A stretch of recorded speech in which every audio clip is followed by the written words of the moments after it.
वंदे पुरुषोत्तमम। आज हम लोग जानेंगे हमारे चाहे हिंदू परंपरा हो, आर्य परंपरा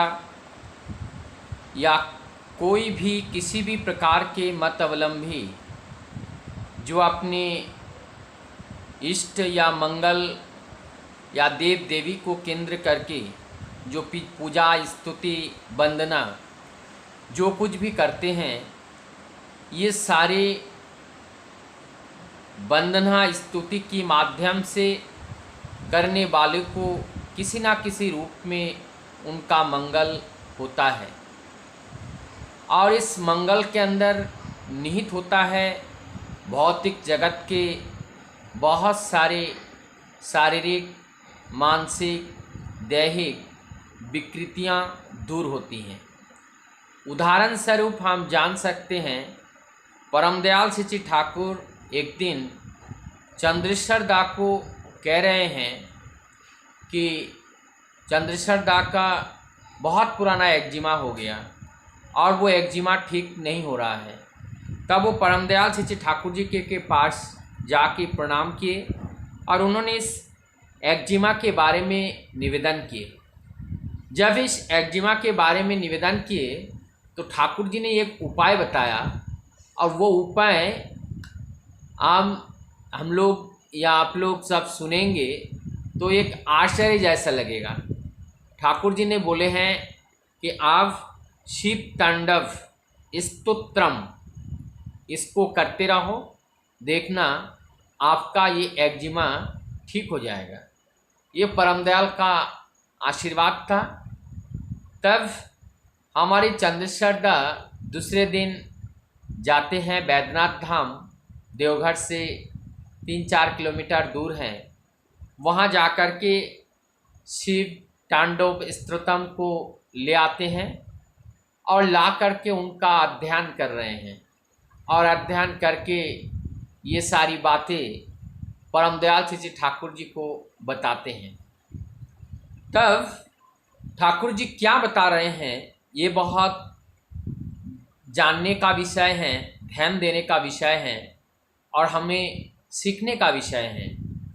ठाकुर जी कह रहे हैं, हम किसी भी देवता को या देवी को जब हम पूजा करते हैं तो सभी देवताओं के अंदर उस नारायण को, उस पुरुषोत्तम का दर्शन करना चाहिए। जब तक हम उस देवता के अंदर, उस स्तुति के अंदर हम पुरुषोत्तम की उपस्थिति को नहीं समझते हैं, नहीं जानते हैं, तब तक हमारी उस स्तव से कोई मंगल साधन नहीं होता है। इस तरह से जो हमारी जो देवियों की जो स्तुति की जाती हैं, परमदयाल श्री ठाकुर जी कहते हैं, इस देवियों की स्तुति में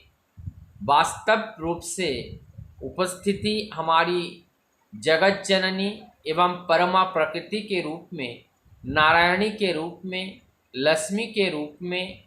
जो नारायण के साथ होते हैं, पुरुषोत्तम के जो संगिनी होते हैं,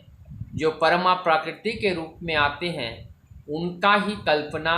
उस देवियों की स्तुति में जब हम करते हैं तो उस स्तुति का पूरा फल हमें मिलता है। अर्थात इसमें बात को और स्पष्ट करते हुए हम लोगों को जान लेना चाहिए, जितनी देवियों की और जितनी देवताओं की जो स्थिति और पूजा पाठ की जाती है, वास्तव में इनका साकार कोई अलग से इनका रूप नहीं है। ये रूप साधना के बल पर ऐसे एक कल्पना आत्मक करके, जैसे कल्पना करके इस देवी देवताओं का जो रूप है उसका वर्णन मुनि ऋषियों ने करके गए हैं। और इसमें क्या है, ये सारी देवी, सारी देवता और सारी देवियाँ, इसके अंदर जो गुण हैं, ये संपूर्ण गुण एक साथ जब मिलते हैं तब जाकर के वो पुरुषोत्तम, वो युग पुरुषोत्तम बनते हैं, वो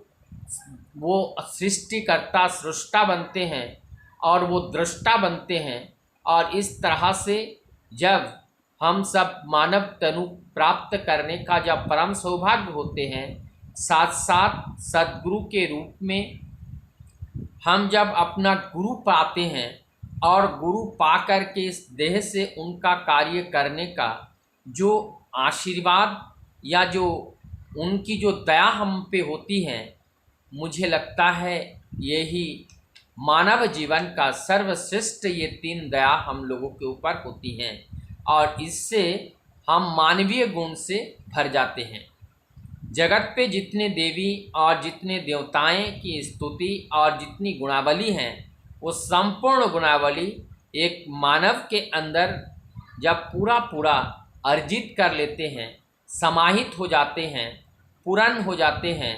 तब जा कर के वो एक संपूर्ण या पूर्णांग मनुष्य में तब्दील हो जाते हैं। और जब एक पूर्णांग मनुष्य बनते हैं और पूर्णांग मनुष्य को चाहे हम देवता कहे, चाहे हम महापुरुष कहे, चाहे हम दृष्टा पुरुष कहे, कुछ किसी भी आख्या से हम आख्यायित कर सकते हैं। तो आज हम लोगों ने जाना देवी देवताओं के स्तुति के माध्यम से हमारे मानव जीवन की क्या कल्याण साबित होती हैं। हम लोग परम दयाल की ये जो गुप्त गुप्त मैसेज हैं, वो आज खुलासा हुआ है कि किस तरीके से देवी देवताओं की वंदना अर्चना करने से हमारे मानव जीवन में एक तरीके का विकास होते हैं, हम विकसित होते हैं और हमारी जीवन का जो आयाम है उस आयाम में और वर्धित होते हैं और ये वर्धित होकर के हम एक पूर्णांग मनुष्य में तब्दील होते हैं। तो आइए ये निरोग काया प्राप्त करने के लिए, दीर्घ आयु प्राप्त करने के लिए ज़रूरत है उस पुरुषोत्तम को अपने जीवन आदर्श के रूप में, सद्गुरु के रूप में प्राप्त करके जगत के संपूर्ण देवी देवताओं के अंदर उन्हीं की उपस्थिति को मानते हुए जब हम अपने जीवन यापन करते हैं, तभी हमारे जीवन का वास्तव मूल्यांकन भी कर पाते हैं, जीवन का वास्तविक आनंद का उपभोग भी कर पाते हैं और जगत को भी हम आनंद देने में सफल हो पाते हैं। वंदे पुरुषोत्तम।